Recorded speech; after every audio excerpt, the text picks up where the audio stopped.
Imagine dedicating your life to someone, only to uncover a hidden truth that tears everything apart. When my wife, Hannah, came to me with a request that seemed unthinkable, my entire world crumbled. What happened next? It was unforgivable, unstoppable, and unforgettable. You'll hardly believe where this story leads. The day I realized my life with Hannah was built on lies felt like the ground being ripped out from under me. We were living in Charlotte, North Carolina, a place where we'd worked hard to build a life together, and the revelation hit me like a sledgehammer smashing through fragile glass.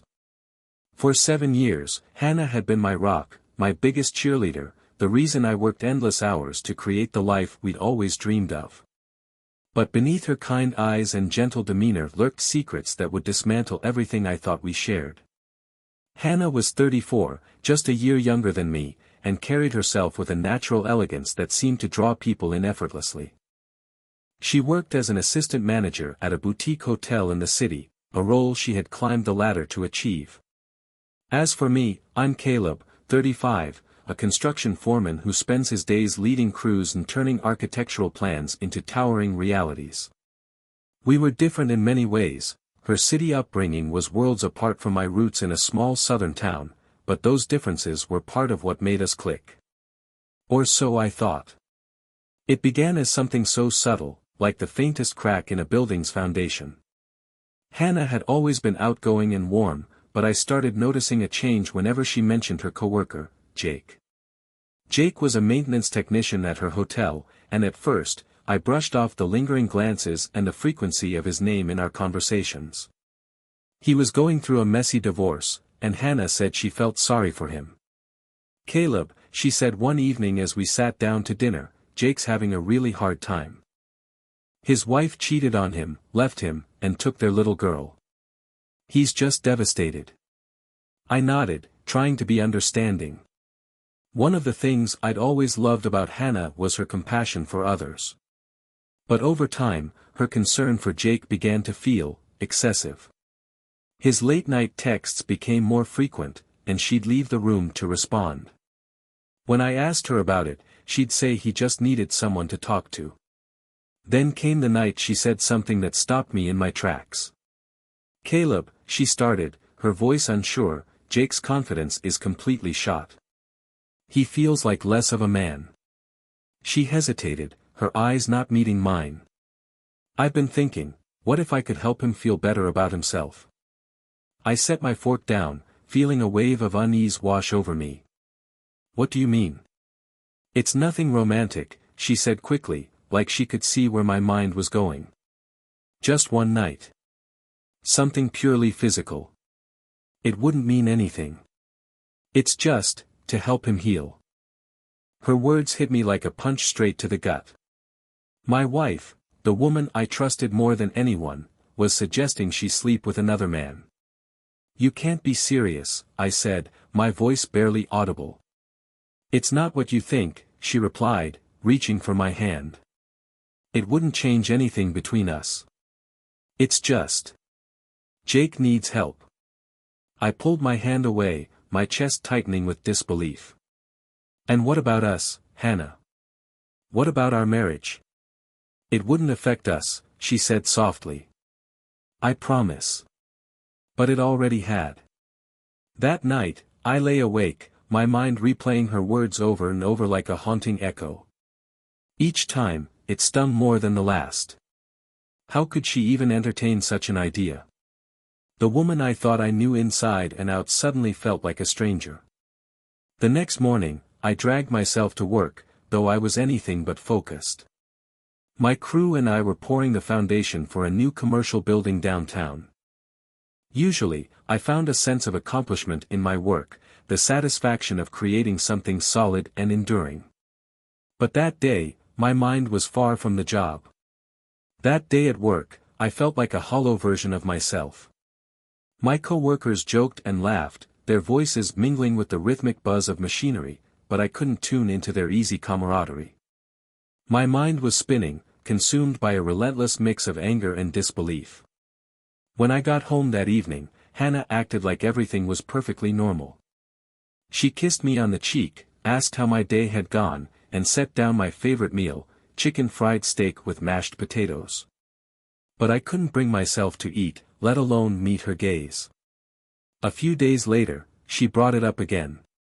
"Have you thought about it?" she asked tentatively, sitting across from me at the dinner table.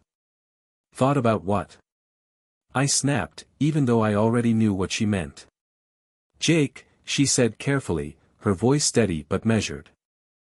"About letting me help him." I clenched my fists, the anger bubbling up again. "No, Hannah. I haven't thought about it because it's ridiculous. I already told you, if you go through with this, we're done. I'll file for divorce, and you'll never see me again." Her face fell, and for a moment, it was as if she thought I was the one being unreasonable. "You don't understand," she said, frustration creeping into her voice. "It's not about love or attraction. It's about helping someone who's hurting." I pushed back my chair, needing to get away from her and this absurd conversation. "We're done talking about this, Hannah. Don't bring it up again." But she did. Every few days, she'd circle back to the same subject, twisting it to sound like some kind of noble, selfless act. Her persistence only drove the wedge between us deeper. I began noticing other things, the way her phone screen would light up with messages she quickly dismissed, or the hushed phone calls she'd take in the spare bedroom. I tried to push the doubts away, to convince myself I was being paranoid. Then, one weekend, Hannah suggested I go on a fishing trip with my brother, Eric. "You need a break," she said, her smile warm but unconvincing. "You've been working so hard, and you haven't spent time with him in forever." Something about how eager she was for me to leave felt off, but I agreed. I needed space, time to clear my head and figure out my next move. Right before I left, she brought it up one final time. "Caleb," she said, her voice steady but resolute, "I know how you feel about this, but I've made up my mind. I'm going to do what I believe is right." Her words hit me like a slap across the face. I stared at her, searching for the woman I thought I married, but she was nowhere to be found. During that fishing trip, I did more than cast lines into the water. Eric and I spent hours talking, and I finally spilled everything I'd been holding inside.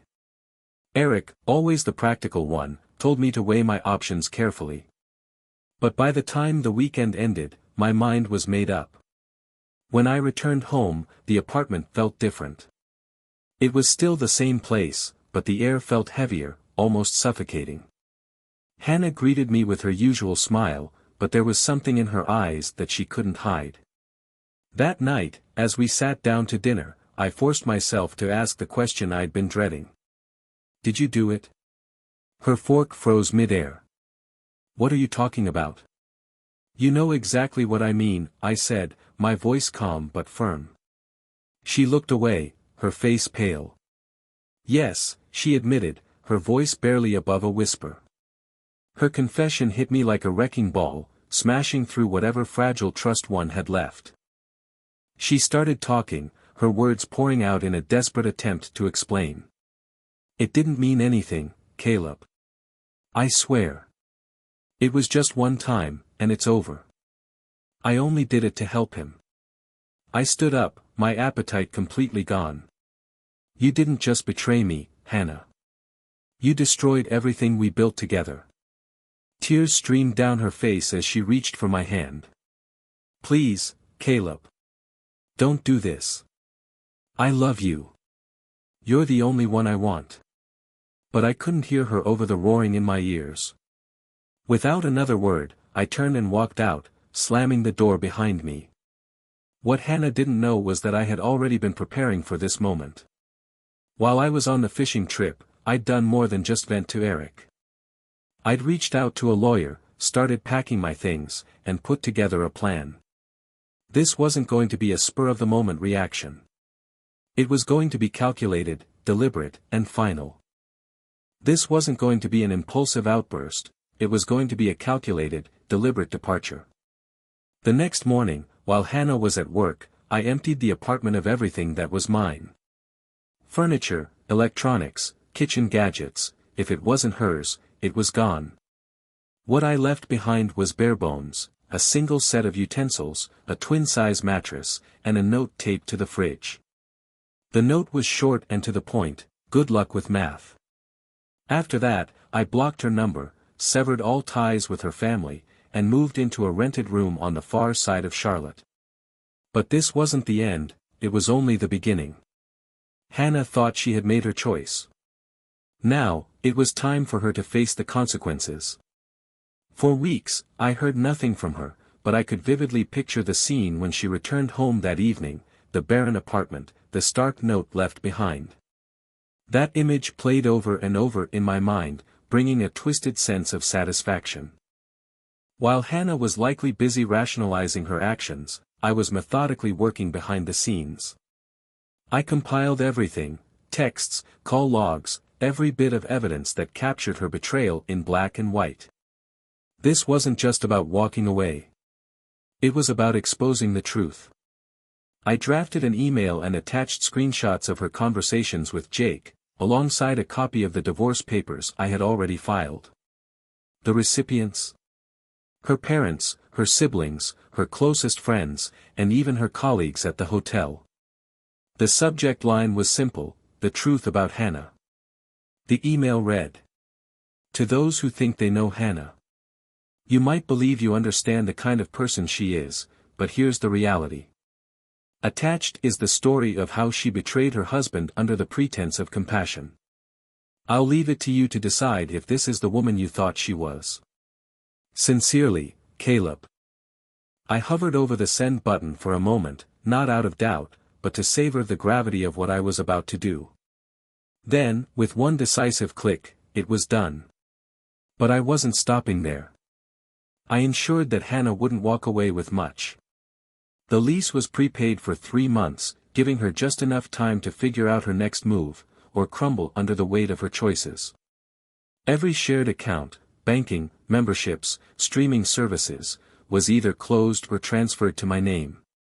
Hannah had always leaned heavily on her social network for support, but betrayal has a way of eroding relationships. Her friends stopped answering her calls. Her parents, conservative and profoundly disappointed, refused to take her in. Even Jake, the man she'd risked everything for, distanced himself when the fallout started.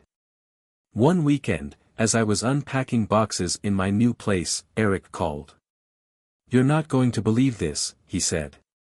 I ran into Hannah at the store. She looked rough, man.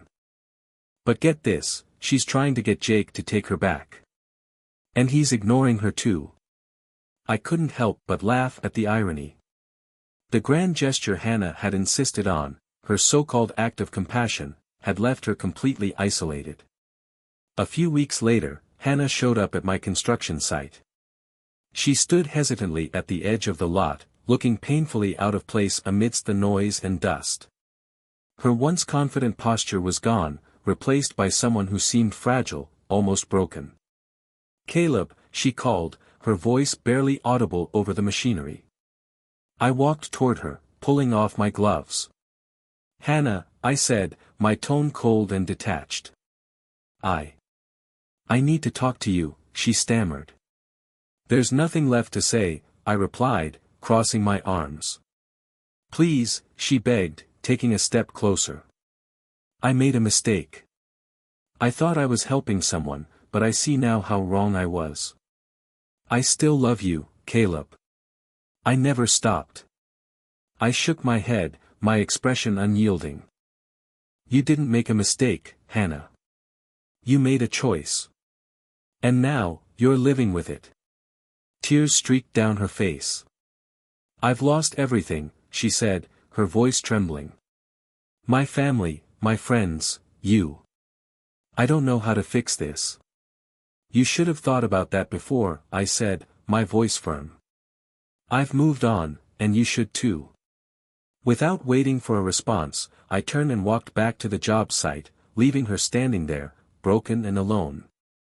The weeks that followed were a strange mix of liberation and heartbreak. I threw myself into work, taking on extra projects just to keep my mind occupied.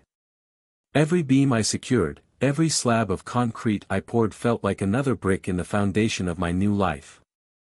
My coworkers noticed my relentless focus and chalked it up to ambition, but they couldn't have known the truth.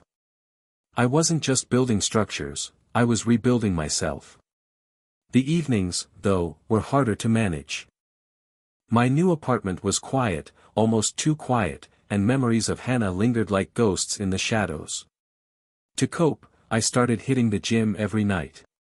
The physical exhaustion became my therapy, each bead of sweat washing away a little more of the pain. Over time, I felt my body growing stronger, and with it, my determination to leave the past behind. Hannah, however, wasn't ready to let go. About a week after our confrontation, the emails and letters started trickling in. At first, they were full of apologies. "Caleb, I know I hurt you. Please believe me when I say that was never my intention.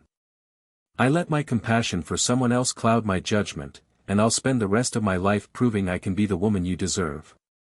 I didn't respond, and when she realized her apologies weren't working, her tone shifted. She tried to remind me of the good times we'd shared. "Do you remember our first trip to Charleston? How we laughed when we got lost downtown. That's who we are, Caleb. We can find our way back to that." But there was no going back. I didn't reply. As her desperation grew, so did her efforts. She started sending gifts, a box of my favorite snacks, a new pair of work gloves, even a scrapbook filled with photos and mementos from our wedding and the early years of our marriage. Each package went unopened and was sent back. When her gestures failed, Hannah turned to my parents, showing up at their house uninvited. My father, never one to mince words, met her at the door. "You had your chance, Hannah. My son deserves better." My mother, though softer in her approach, stood just as firm. "He's healing, Hannah. Let him be." Through mutual contacts, I learned that things weren't going any better for her elsewhere. Jake had cut all ties with her, apparently realizing that their encounter hadn't solved any of his problems. Worse, the fallout from their affair had rippled through the hotel staff. Jake became a pariah, shunned by his coworkers, and eventually quit his job. Hannah didn't last much longer. Though no formal complaints were filed, the atmosphere at work had become unbearable. Months passed, and as the dust finally began to settle, I found myself standing on the shores of Lake Wylie, the same spot where Eric and I had fished during that pivotal weekend. The breeze carried a sense of peace, the gentle ripples on the water mirroring the calm I finally felt inside. As I stared out at the water, my phone buzzed. It was a message from Amanda, a friend I hadn't heard from in years.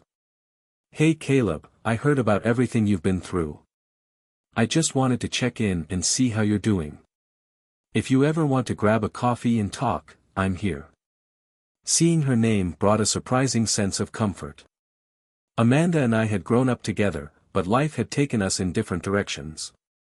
Her message reminded me of simpler, happier times. After a moment of hesitation, I replied. "Thanks, Amanda. I'd like that." Our coffee meetup turned into hours of conversation, filled with laughter and nostalgia.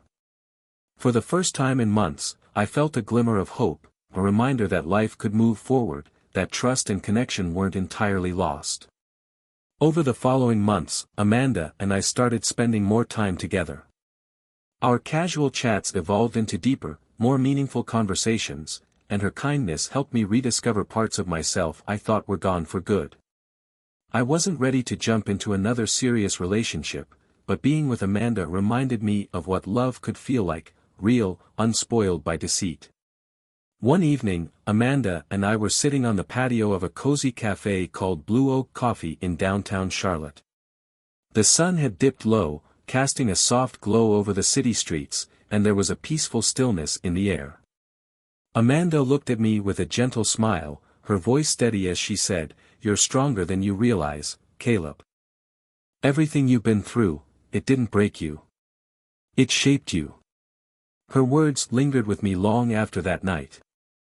For the first time in what felt like forever, I allowed myself to believe that life could be good again, that I could build something meaningful from the wreckage of my past. Meanwhile, Hannah's attempts to contact me gradually faded.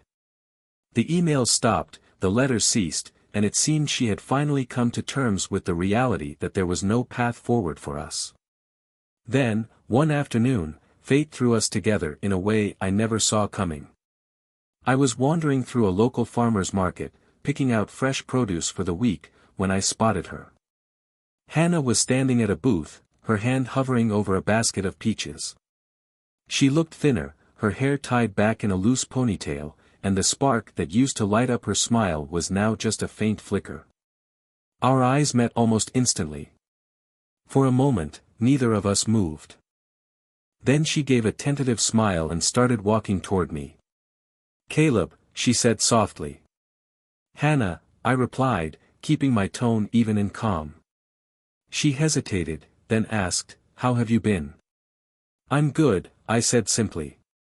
"And you?" Her shoulders sagged slightly as she shrugged. "I'm managing." There was a long, awkward silence between us before she spoke again. "I still think about us. About you." I met her gaze, steady and unwavering. "I've moved on, Hannah. I hope you can too." Her eyes filled with tears, but she nodded, her voice trembling as she said, "I'm glad you're doing well. You deserve to be happy." "I am," I replied, and for the first time, I truly meant it. As I walked away, I felt no anger, no sadness, just a deep sense of closure. Seeing her was like turning the final page of a book I'd struggled for far too long to finish. It was over. I was free to move forward. Months later, Amanda and I found ourselves back at Lake Wylie.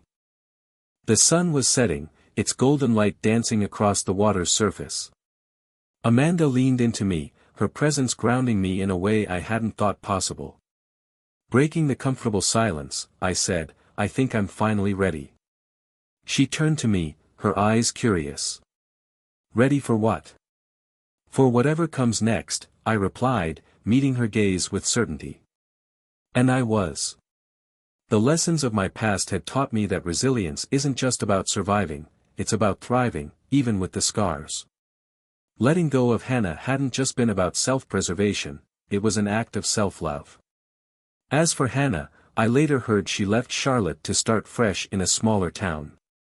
She found work at a modest hotel and began rebuilding her life, carrying the weight of her choices alone. Jake had vanished from her world entirely, leaving her to face the fallout without him.